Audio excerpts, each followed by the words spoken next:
Para el fin de semana, estaba pensando que podríamos ir a explorar ese nuevo parque que abrieron cerca del río. Tiene senderos muy bonitos. Bienvenidos, tomemos un cafecito y hablemos de ciencia. A ver, pensemos en esto un momento. La ciencia está, bueno, en todas partes. En nuestros teléfonos, en la medicina, en la comida, es una presencia constante en nuestras vidas. Pero si nos detenemos a pensar, más allá de toda la tecnología que a veces damos por sentada, ¿qué es la ciencia en realidad? ¿Cuál es su esencia? ¿Qué es lo que la define y la hace diferente de otras formas de entender el mundo? Bien, vamos a meternos de lleno en esta pregunta. Para entender la ciencia de verdad, tenemos que mirar más allá de sus aplicaciones prácticas, de los cohetes y de las imágenes espectaculares de galaxias. Tenemos que ir a su filosofía, a la idea central que le da origen a todo. Y aquí está el punto de partida, que es casi un acto de fe. La ciencia nace de una suposición que parece simple, pero es superpotente, que existe un universo real, objetivo, un universo que está ahí afuera sin importar si lo estamos viendo o no, y sin importar lo que opinemos sobre él. Es una realidad que no depende de nuestras creencias ni de nuestras emociones. Y esto, de entrada, la separa de otras cosas, como el arte, que vive de la interpretación personal, de lo subjetivo. La ciencia, en cambio, busca describir esa realidad que, en teoría, todos compartimos.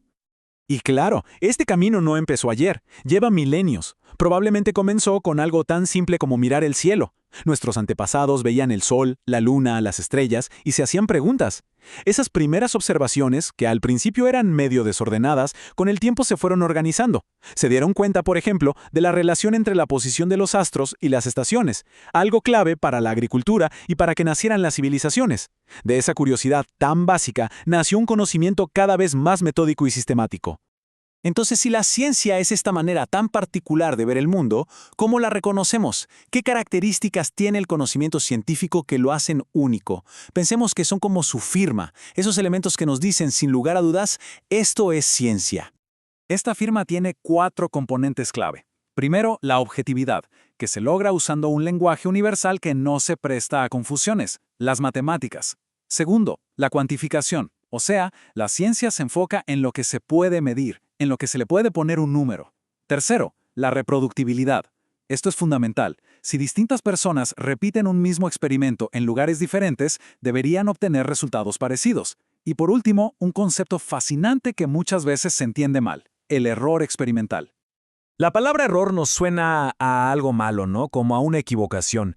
Pero en ciencia es todo lo contrario. Es una parte fundamental del conocimiento. Para que quede bien claro, vamos a usar un ejemplo súper sencillo, de todos los días.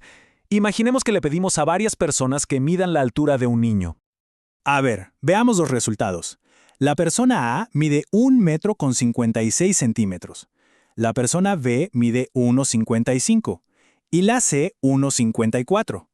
Usaron el mismo método, pero los resultados son un poquito distintos. Entonces, la pregunta es, ¿cuál es la altura real? ¿Quién tiene razón? Aquí es donde la ciencia nos da una respuesta diferente. Nos dice que quizás la pregunta ¿cuál es la altura exacta? No es la correcta, porque toda medición, por más precisa que sea, tiene un poquito de incertidumbre. Es inevitable. El instrumento de medida no es perfecto, la persona que mide tampoco. A ese rango de incertidumbre es a lo que llamamos error experimental. Y ojo, no es una equivocación, es reconocer con honestidad los límites que tenemos para medir el mundo. Por eso, la respuesta científica es mucho más completa y honesta. En lugar de dar un solo número como si fuera la verdad absoluta, dice algo como, la altura del niño es de 155 centímetros con una incertidumbre o error de más o menos 1 centímetro. Esto significa que el valor real está en algún punto entre 154 y 156. La ciencia no esconde su incertidumbre, al contrario, la mide y la incluye como parte del resultado. Y eso es clave. Pero la ciencia no se queda solo en medir y describir el mundo como es. Su verdadera fuerza, lo que de verdad pone a prueba una teoría, es su capacidad de ir un pasito más allá, su poder para predecir. Viajemos a mediados del siglo XIX. En esa época, la física de Newton era la reina. Sus leyes explicaban el movimiento de los planetas con una precisión increíble. Bueno, de casi todos. Había un problema con Urano. El planeta se desviaba un poquito de la órbita que las leyes de Newton decían que debía seguir. Era una pequeña anomalía, pero para la ciencia una anomalía es como una puerta a un nuevo universo. ¿Será que las leyes de Newton, la teoría más exitosa de la historia hasta ese momento, estaban mal? Pero en lugar de tirar la teoría a la basura, dos astrónomos, John Couch Adams y Urbain Le Verrier, hicieron una apuesta increíble. Pensaron, ¿y si las leyes de Newton están bien y lo que pasa es que hay un octavo planeta, uno que nunca hemos visto que está molestando a Urano con su gravedad?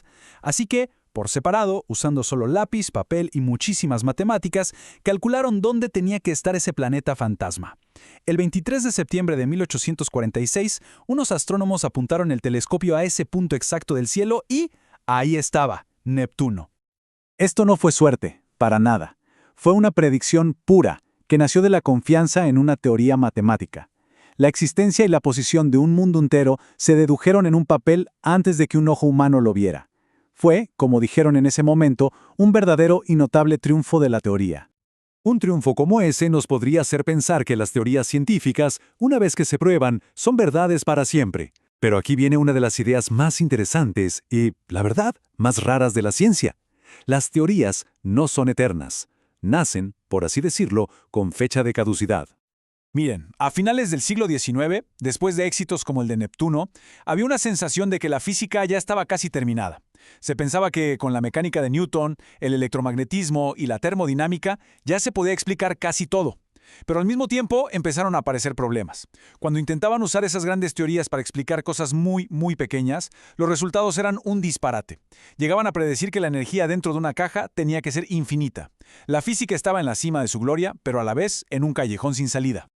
Y es justo ahí, en el momento en que una teoría súper exitosa falla, donde está el verdadero motor del progreso científico.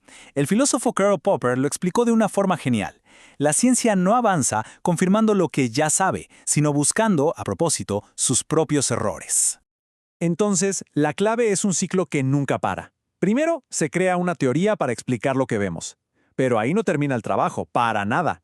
Lo que sigue, y es lo más importante, es diseñar experimentos críticos con el único objetivo de encontrarle un fallo a la teoría. Y cuando se encuentra ese fallo, no es un fracaso, es un éxito, porque nos muestra los límites de lo que sabíamos. Nos obliga a crear una nueva teoría, una mejor, que explique todo lo de antes y también este nuevo problema. Y así, el ciclo vuelve a empezar, una y otra vez. Esta frase resume perfectamente la idea. El progreso científico no es como ir apilando ladrillos de verdades que nunca cambian, es más bien como demoler y reconstruir constantemente. Cada fracaso de una teoría es el cimiento sobre el que se construye la siguiente. El conocimiento científico es, por naturaleza, temporal, siempre sabe que podría estar equivocado, y esa es justamente su mayor fortaleza. Y esto nos lleva a una comparación final que me parece muy importante. Vamos a comparar el conocimiento científico con el tipo de conocimiento que usamos todos los días, lo que llamamos sentido común. Son dos maneras muy distintas de ver la realidad. La diferencia es brutal. El conocimiento científico está diseñado para criticarse a sí mismo, está siempre revisándose, es consciente de que puede estar equivocado. En cambio, el conocimiento común tiende a ser estático, se ve a sí mismo como la verdad y se aferra a sus ideas. Mientras la ciencia vive tranquila con la incertidumbre, el sentido común busca desesperadamente la certeza absoluta. Y esta búsqueda de la certeza absoluta puede ser muy peligrosa. La historia está llena de ejemplos terribles. Cuando un grupo de personas está absolutamente seguro de que tiene la verdad, sin dejar ni un poquito de espacio para la duda o la autocrítica, las consecuencias pueden ser devastadoras. Desde las grandes tragedias de la humanidad hasta las mentiras que vemos en el discurso público, la raíz muchas veces es la misma: no ser capaces de cuestionar nuestras propias creencias. Y esto nos deja con una última pregunta para reflexionar. La ciencia ha desarrollado un método increíblemente poderoso para entender el universo, un método basado en la humildad, en la autocrítica, en aceptar que nos podemos equivocar. ¿Qué pasaría si como sociedad, como humanidad, lográramos incorporar un poco más de esa conciencia del error en nuestra forma de pensar, de hablar, de actuar? Quizás esa es la lección más profunda que la ciencia tiene para ofrecernos.